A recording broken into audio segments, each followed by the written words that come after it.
Satreskrim Polres Bali mengamankan seorang pria yang diduga melakukan penganiayaan berat terhadap seorang petani di Desa Benakat Minyak, Kecamatan Talang Ubi. Peristiwa ini diduga dipicu oleh perselisihan pribadi.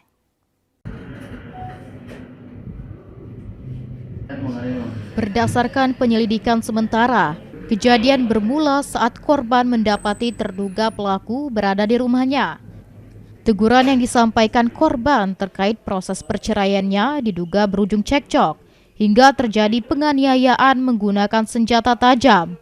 Akibatnya, korban mengalami luka bacok di bagian kepala dan tubuh serta dilarikan ke rumah sakit. Kanit Reskrim Polres Bali, Ibda Septiansa, menyatakan terduga pelaku berhasil diamankan tak lama setelah laporan diterima. Saat ini, penyidik masih mendalami kasus tersebut. Kami Satreskrim Polres Bali menerima laporan terkait adanya peristiwa pidana pengeroyokan yang diduga dilakukan oleh saudara SU beserta rekan-rekannya atas laporan tersebut. Kemudian kami langsung bergerak cepat dan mengamankan pelaku, dan pelaku berhasil diamankan tanpa perlawanan.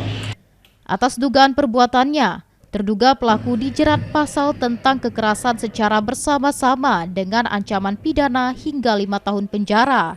Idam Pal TV.